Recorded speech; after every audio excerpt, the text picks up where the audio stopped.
guys, welcome to another QuickPod, 310 QuickPod. We are in the offices of CrossFit 310.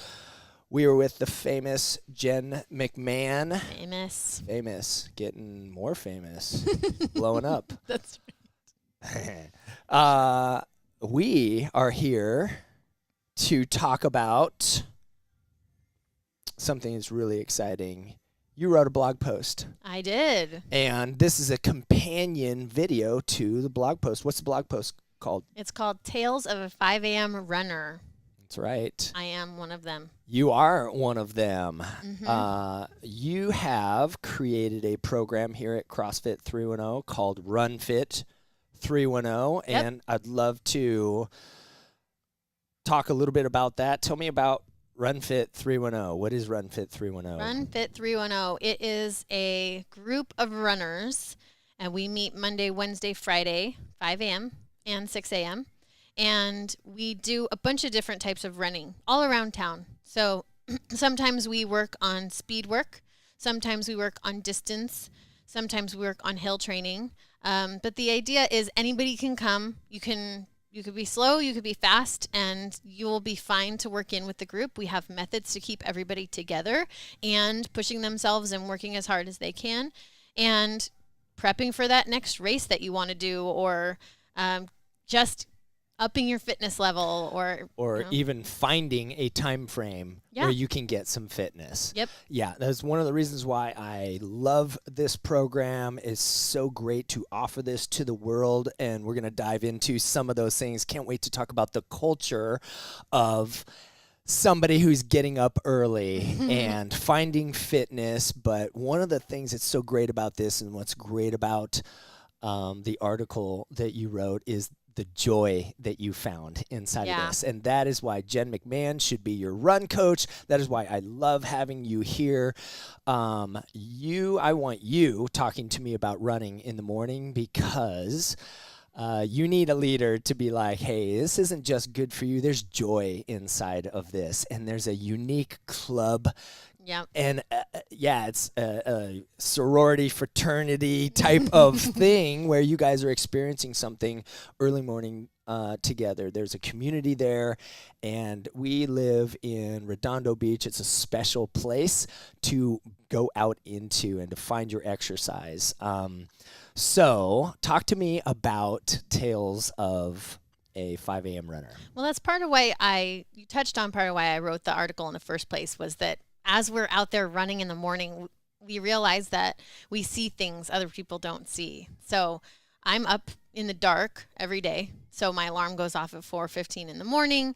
I'm waking up when my whole house is quiet and everybody's still sleeping, and getting ready and going out. And as Will brought up the other day, we're not just getting up at 5. We are starting our run at 5. So we're all getting up before then, getting ready, going outside. If it's cold out, if it's raining out, we're still out there. We're doing the stuff. And good. I'm going to pause you right there.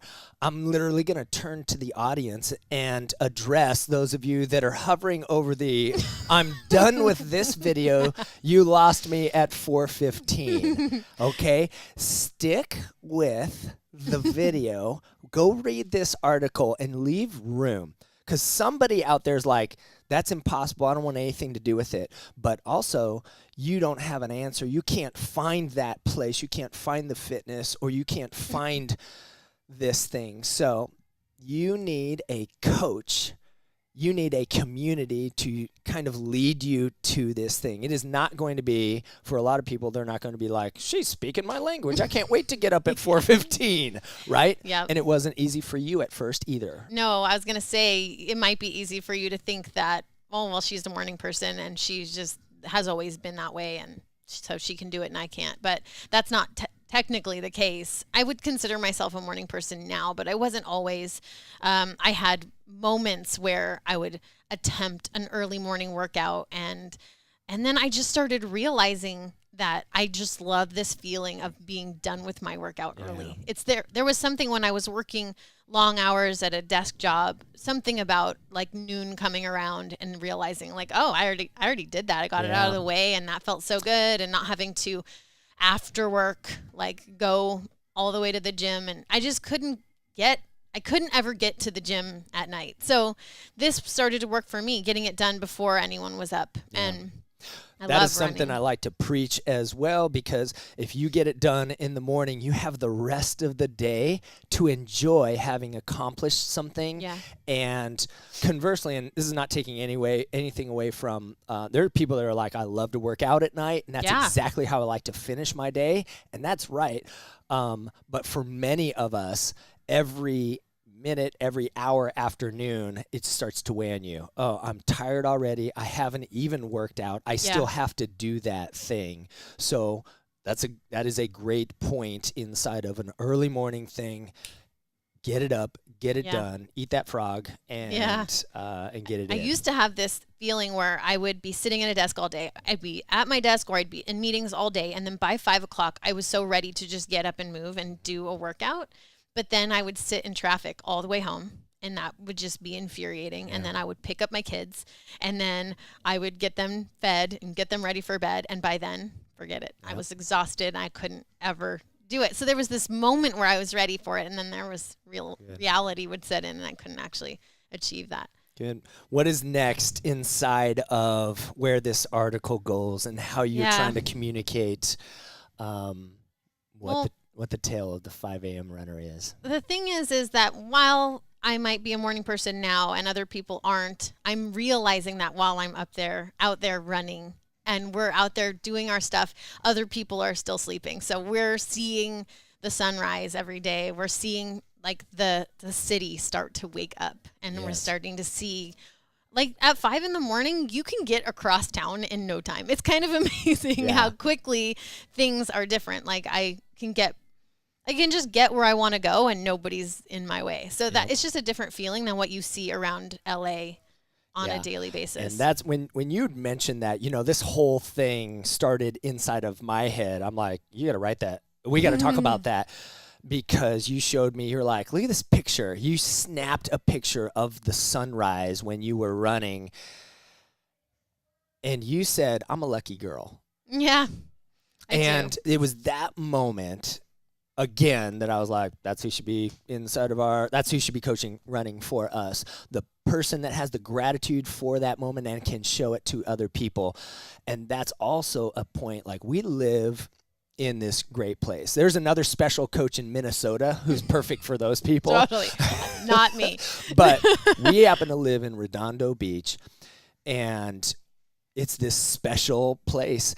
And we see sunrises and we see sunsets, but we usually are driving by those things. Yeah. And the culture of this 5 a.m., get the exercise in, be with people, and accomplish something is there. But then there's this thing. You get to interact with the world in a way that the rest of us do not. Most of us are not running through the sunrise. Does that make sense? Yeah. You're interacting with this place. And again, you as a coach having such a gratitude for that and inviting people into that is worth $1 million. Even just this morning, we did a run in a beautiful neighborhood in Torrance that we've done multiple times before. But to see it today, when the day is long and we can see things we can't see 2 months ago, even my fellow runners were like, oh my gosh, we don't ever get to see this like level of detail of the neighborhood when it's dark out. So in the middle of winter, you're not seeing that. We have headlamps and things like that, but once the sun starts to rise and you can see things around you, it's pretty cool. It's pretty cool, and a lot of people are still sleeping. That is the thing. And we're talking about the 5 a.m. runner, but the 6 a.m. runner is absolutely bunched completely into part this. Of this. Well, we titled the article, or you titled the article, 5 a.m. runner, but for sure, this is for even just the idea of you guys getting together in the culture of your morning, and you having experienced something so potent. And you offering it to people. And one of the things that I want to shout for you inside of this, and this is when I knew, I was like, RunFit 310 sounds like a great idea. It's great. But when I knew it was us and how we wanted to be, is I asked you, I said, well, what if you're not a runner? What if you are slower? And you said, we got you. And you, with complete authority and complete confidence, have a method of looping and running with a group of people, that you can bring in somebody that cannot run very far, and you can put them with people that are geniuses and can just take off and go forever. And it's the culture of you guys being together as a group, moving through the morning. And, I can't even tell you how many people have come into the group saying they hate running. Hate running. Right. I'm like, ouch. I love running. And so my number one goal every round, I even tell people, let's go around and talk about our relationship with running and what our goals are for this round. And my goal every round is to get everyone to love running. And I don't need you to be the best runner. I don't need you to be the fastest person out there. I just want you to enjoy it. And so that's my goal. I love it. It is great. What else? What else is inside of that thing that you'd love to talk about or convey? I think the last thing is that this community, we have so much fun together. I have some runners that we've been running so long together, and now they're like some of my closest friends. And some of the things that we get to see while we're up, like the dolphins in the ocean, and just the way the sunrise bounces off the ocean in the morning, things like that I think you just don't see unless you purposefully get up and go do this. And the variety of runs that you guys get to, because it's not just a beach run. You guys will go to a trails, trail, right? Neighborhoods. It's such a fun thing. You've got a great program. I love that we've got to, this again is a companion piece to a blog post that Jen wrote that you should check out at CrossFit310.com under our blogs. You'll find it on Facebook, and you're the best. You're so much fun. Thanks. You too. All right. This is our QuickPod. Thank you, Jen McMahon. Bye. Thanks, everyone. Did you just kill me? I'm so sorry. You shot me. That was unnecessary. I don't know. I was so excited violence. for a second.